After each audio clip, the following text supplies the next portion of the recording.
తెలంగాణ రాష్ట్రం ఆవిర్భవించిన తర్వాత మొట్టమొదటి తొలి పిఆర్సీని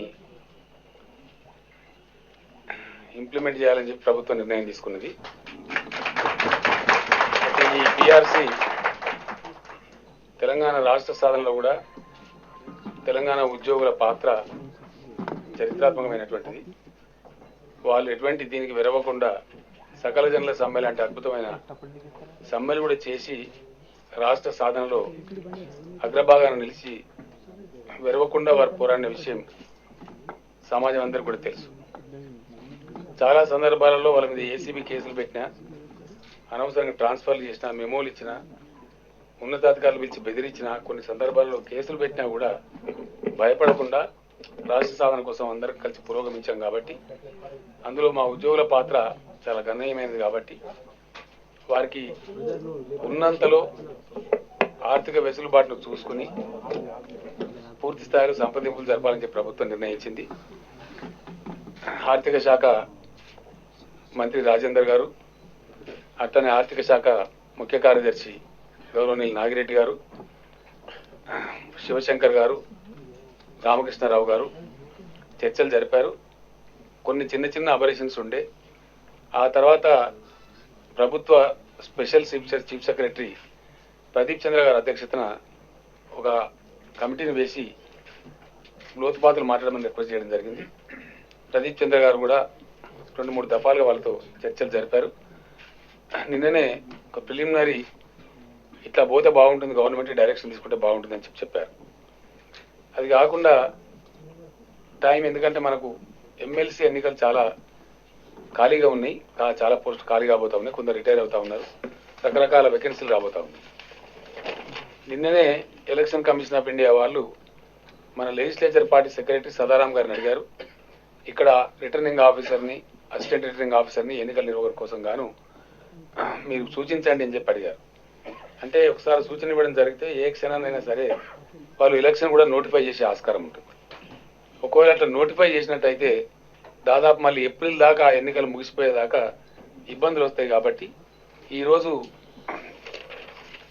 తెలంగాణ ఉద్యోగుల జేఏసీ చైర్మన్, టీఎన్జిఓ అధ్యక్షులు దేవిప్రసాద్ గారిని, అట్లానే వెంకటరెడ్డి గారు పిఆర్టీయు ఉపాధ్యాయ సంఘం అధ్యక్షుల వారిని, సెక్రటరియట్ ఎంప్లాయీస్ అధ్యక్షులు నరేంద్ర గారిని, టీజీఓస్ అధ్యక్షులు ప్రభుత్వ పార్లమెంటరీ కార్యదర్శి శ్రీనివాస్ గౌడ్ గారిని, మమత గారిని, ఇంకా కొందరు డాక్టర్ రమేష్ గారు ఉన్నారు, మెడికల్ చేసి నాయకులు, అందుబాటులో ఉన్నటువంటి నాయకులు, ముఖ్య నాయకులందరినీ పిలుచుకొని దాదాపు ఒక 1.5-2 గంటల పాటు చర్చించిన తర్వాత ప్రదీప్ చంద్ర గారు ఇచ్చినటువంటి ఇంటీరియం రిపోర్ట్ కూడా వాళ్ళకి చెప్పిన తర్వాత ప్రభుత్వం ఒక నిర్ణయానికి వచ్చింది.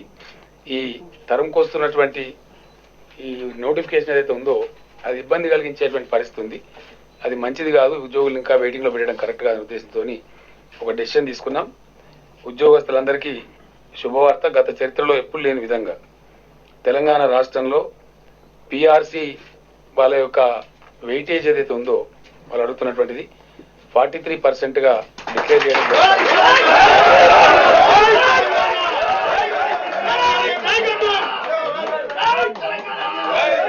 43% పిఆర్సీ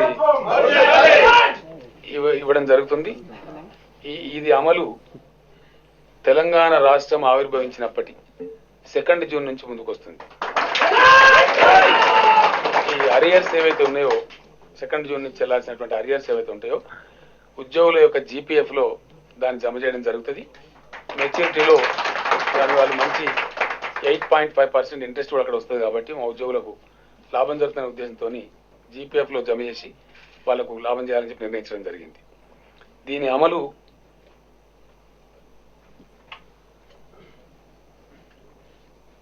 మార్చి 2015 నుంచి, అంటే ఈ సంవత్సరంలో చివరి నెల జీతం కూడా కొత్త పిఆర్సీతోనే వస్తుంది. ఆ విధంగా మార్చి నెల నుంచి పిఆర్సీ యొక్క అమలును మార్చి నెల వేతనంలో పొందుపరచాలని చెప్పి నిర్ణయం కూడా తీసుకోవడం జరిగింది.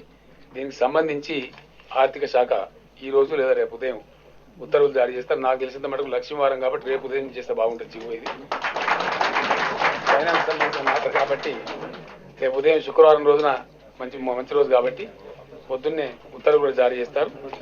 ఉద్యోగులకు సంబంధించి కొన్ని అనామలీస్ కొన్ని అనామలీస్ సంబంధించి కొన్ని వ్యత్యాసాలకు సంబంధించి అనేక అంశాలు ప్రదీప్ చంద్ర గారి దృష్టిలో వాళ్ళు పెట్టారు. ఆర్థిక శాఖ మంత్రి గారు కూడా చెప్పారు. కొన్ని స్కేళ్లలో ఉండేటువంటి డిస్పారిటీస్ మీద కానీ ఇతరత్ర కొన్ని అంశాలు దాంట్లో ఉన్నాయి. ఆ అంశాలన్నిటి మీద స్థూలంగా ఇప్పుడు చర్చ జరిగింది. కానీ నిర్ణయాలు తీసుకోలేదు. ఎందుకంటే చాలా పెద్ద ఎత్తున ఉన్నాయి. అవన్నీ ఒకటి రెండుగా లేవు. అనేక సమస్యలు, అనేక ఉద్యోగస్తులు ఉన్నాయి. అది ఇంత షార్ట్ పాసిబుల్ టైంలో మనం అడ్రస్ చేయలేము. ఒకసారి ఫిట్మెంట్ అనేది ఇచ్చేస్తే, కట్ ఆఫ్ డేట్స్ చెప్పేస్తే, ఇంప్లిమెంటేషన్ డేట్ కూడా చెప్పేస్తే మిగతా సులభం అవుతుంది. ప్రాసెస్ బిగిన్ అయిపోయినట్లు లెక్క. పిఆర్సీ ఇంప్లిమెంటేషన్ యొక్క ప్రాసెస్ బిగిన్ అయిపోయినట్లు లెక్క. కాబట్టి అప్పుడు ఎలక్షన్ కమిషన్ నోటిఫికేషన్ కూడా అడ్డం రాదు. కాబట్టి ఉద్యోగ సంఘాల నాయకులు, సీనియర్ సెక్రటరీస్తో ఉన్నటువంటి కమిటీ చర్చించి వీలైన త్వరగా ఆ అనామలీస్ అని కూడా సరిచేయాలని చెప్పి నిర్ణయం తీసుకున్నాం. ఆ ప్రకారం ప్రదీప్ చంద్ర గారి కమిటీ కొనసాగుతుంది. అది అనామలీస్ మాట్లాడటానికి ఉద్యోగ సంఘాల నాయకులు committee, secretaries, senior secretaries committee, Pradeep Chandra గారి ఆధ్వర్యంలో కమిటీ వాటిని సరిచేసి అవన్నీ కూడా త్రాష్ అవుట్ చేస్తారు. ఇదే సందర్భంగా ఒకే డిపార్ట్మెంట్లో కొన్ని వందల స్కేల్ ఉండడం, వ్యత్యాసాలు ఉండడం, కొన్ని రకాల ఇబ్బందులు కూడా ఉన్నాయి. ఆ సర్వీస్ రూల్స్ కూడా ఇంతింతలావు బుక్స్ కూడా ఉన్నాయి. అవి కూడా తీసేసి త్వరలోనే ఉద్యోగ సంఘాలు సమావేశాలు పెట్టుకుని సరళీకృతం చేసి ఆ రూల్స్ను అంత కఠినంగా లేకుండా, చీటికి మాటి కోర్టుకు వెళ్ళేటువంటి దుస్థితి లేకుండా వాటన్నిటి ముందు నుంచి అనుకుంటా ఉన్నాం, ఉద్యమకాల నుంచి అనుకుంటా ఉన్నాం. ఈరోజు తెలంగాణ రాష్ట్రం సాకారమైంది కాబట్టి, ప్రభుత్వం ఎంప్లాయీ ఫ్రెండ్లీ గవర్నమెంట్ కూడా ఈ రాష్ట్రంలో కొలువు తీరున్నది కాబట్టి డెఫినెట్ గా ఉద్యోగులకు సంబంధించిన సర్వీస్ రూల్స్ వగైరా వగైరా అన్నింటినీ కూడా ఒక కన్సెన్సస్ తీసుకొని వాటిని చక్కగా చేసి చాలా సులభంగా ఉద్యోగులకు ఎటువంటి ఇబ్బంది లేకుండా ఉండే విధంగా కూడా చర్యలు తీసుకుంటా ఉన్నారు. వాటి గురించి కూడా కమిటీతో చర్చించి తగు నిర్ణయాలు చేస్తారు.